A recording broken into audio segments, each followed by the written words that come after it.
So if Yeah. we talk about the products and the pedals that you have in your range, have you got any there that you can maybe show us at all? Or Yeah, I just took apart my entire pedal board for a video I was recording the other day, so I have excellent. almost all my pedals sitting here next to me. So I showed you the clone. Yeah, I call it the C clone overdrive. yeah, I've got a couple fuzzes. So I've got a fuzz face, which yeah. is this one here, which this is actually a newer version that I just put out. This one uses a transformer. There's a little switch. I was just about to say, what's the switch? So what? So When you say it's you tell us about how that works. yeah, so most fuzz face pedals don't sound good when you put a buffer in front of it because the fuzz face has a low impedance input. So Yeah. a buffer makes it sound really squashed and sucks the life out of it. So if you put a transformer in front of the pedal with a couple like a resistor and a capacitor, it kind of simulates a guitar pickup. So it resets the guitar signal to what it would be when it's leaving your guitar pickups. Wow. So you can Clever. place a buffered tuner or any buffered pedal you want in front of the fuzz face, and then just turn the switch on, and that engages the transformer. Where did you get that? I've never seen that before. Is it commonly used? Have I missed something there, or is it, It's becoming a lot more common in the boutique or the DIY pedal community. That's kind of where I picked up on it. I'm in a Facebook group called DIY Pedal Builders or something like that. Yeah. Guitar Pedal Builders, I think it's called. And there's a schematic online that gets shared pretty frequently. Oh wow. So, yeah. Excellent. And what else have you got there that you can show us? I've got this one. This is the Fuzzy Pumpkin, which is it's a op amp Big Muff clone. I love the looks of that one. I love the knobs. Thank you. Yeah, I mean, this circuit is commonly associated with the Smashing Pumpkins because that's what he used on what album was it? Siamese Dream. Yeah. And so that's kind of where I got the inspiration for the design. And the switch on that one as well, is it doing the same thing?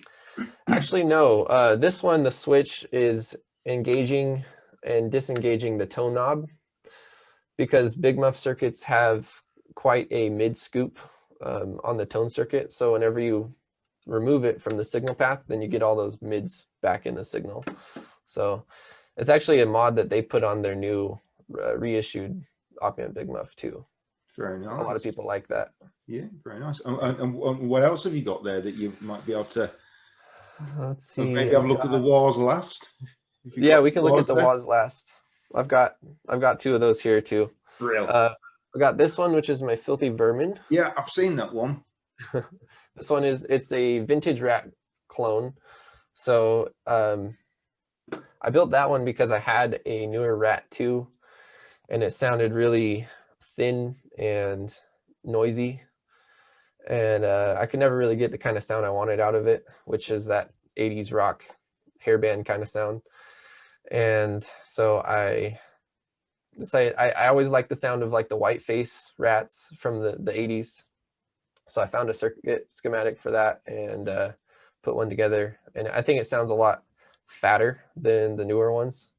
And it has a lot less noise with, I think it's really hard to narrow down where noise comes from because there's a lot of factors. Yeah. And a lot of it can be the resistors. I like to use the metal film resistors because they seem to be a little less noisy than other resistors out there. Excellent. So, yeah. Very nice. And what else have we got? Let's see. The last one I have here, which isn't the last one I make, I've got 9 pedals total that I'm making now. But this is the Morning Blues, which is a blues breaker. Oh, nice.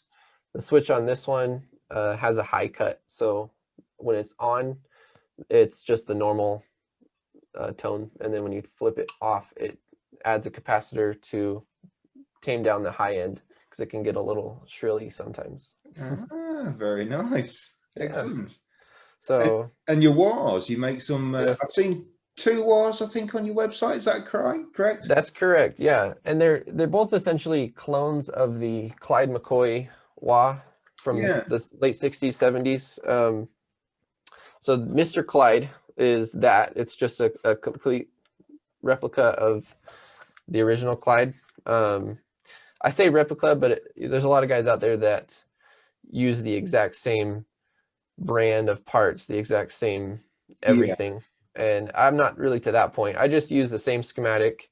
Yeah. This one does use vintage NOS tropical fish caps. The transistors, the inductor, and all that is all. I love it on the underside there. You've got the branding on the underside as well. Yeah, I actually have a local friend who's he has a metal fabrication shop. He builds a lot of cool like little ovens and fire pits and stuff like that. So I worked with him to design that, and It's really really nice. like That's a nice touch. Yeah, thank you. And the Dr. Jekyll is this one, which is the same circuit, but on the inside it's got a lot of switches and trim pots for adjusting the sound, kind of like the 535Q Crybaby. Yeah. Where you can dial in like the range and the Q. Yeah. And this has a bass and mids controls as well, so you can kind of shape the sound a little more. Yeah. To get what you want. Yeah, I've got the 535Q. In fact, I've actually got one. I kind of fixed it. I've had this one for a few years. That was my first one. Okay. And I suppose in some sense I've actually fixed and repaired this because it wasn't riding on the treadle correctly. So I opened it up and fixed it up. But that's the original one that I had. Very cool. Yeah, you got the 16 dB boost on that as well. So yeah, great wahs, really nice. Absolutely, really like them. And then I think I've seen the chrome one. Is that the one you have on your board? Yeah, I've got the chrome one as well. That's cool. That's the one I use. That's cool. But I'm going to get I'm going to redo my board, so I'll get I'm thinking again a little practice board when I go to band rehearsals and things like that. Yeah. Then I'll chuck that one on with a few other little pedals. Yeah. So I'm not taking everything to band rehearsal, which is what I'm doing at the minute. Yeah, I know it's hard choosing which pedals you want to take with you everywhere sometimes, but it's definitely nice to have a lighter load when you take it frequently. I really struggle deciding what pedals to take off because I love them all, and so I've just had,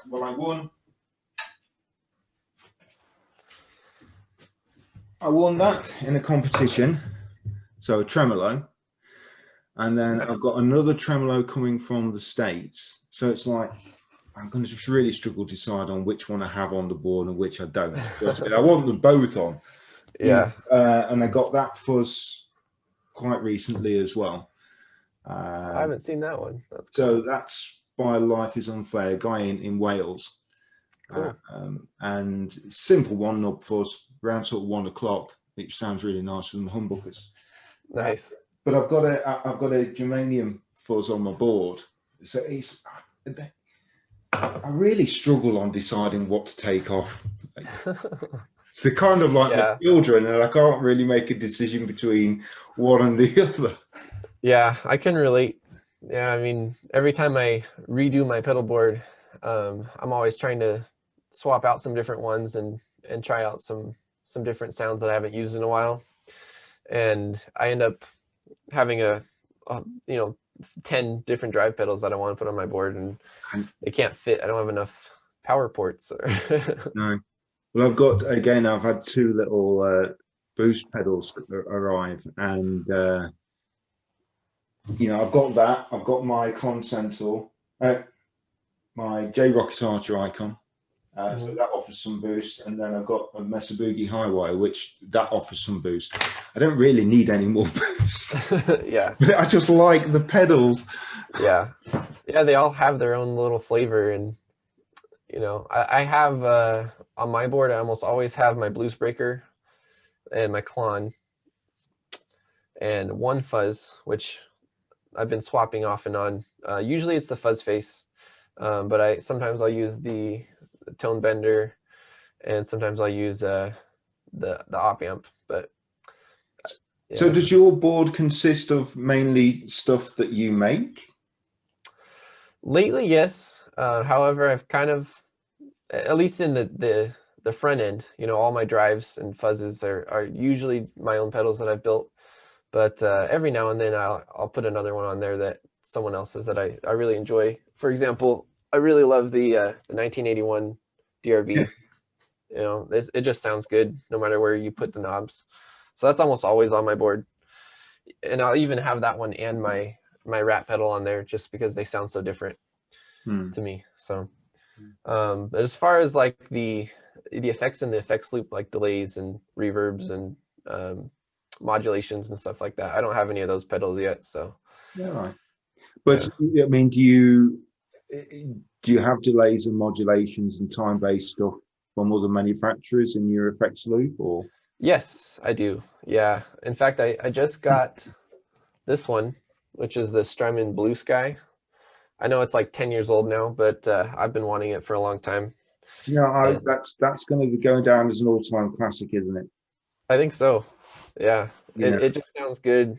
You know, I don't really do any like ambient kind of stuff, so it really has all the reverb I'd ever need. It has the plate and room and spring sounds, which sound excellent. It makes you wonder where effects are going to go, and I've had this discussion with a few builders because, you know, if you look back, probably in the 90s, you got reverb pedals that offered, you know, emulated spring, plate, hall, room, and that was pretty much it, wasn't it? There wasn't really a lot more than that. You know, there was knobs to affect the amount and time and stuff like that. But a simple effect like reverb all of a sudden has turned on its head. I mean, you look at the Big Sky and what that does with reverb, right? Adding all the octaves in and things like that. So it does. I wonder where we're going to go with that sort of stuff in the future. Do you know what I mean? Yeah, no, definitely. It's something I think about a lot with, you know, with guitar pedals in general, especially with like the kind of stuff that Chase Bliss Audio has been doing with drive pedals and stuff even. And, you know, all the effects, it's just kind of crazy. They're just like redesigning the way that we've been using effects for so long. Absolutely. So, when somebody buys a CK Audio pedal, so if I was going to buy one and you ship it over to the UK for me, and I was hook it up to my board, put my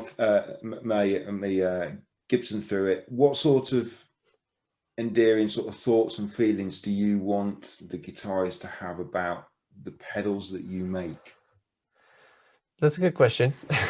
I think my whole, I'll say, philosophy with building pedals has always been, I want every single pedal that I make that, you know, goes out to other people to have the same attention to detail that would be given if it was something I was building for myself.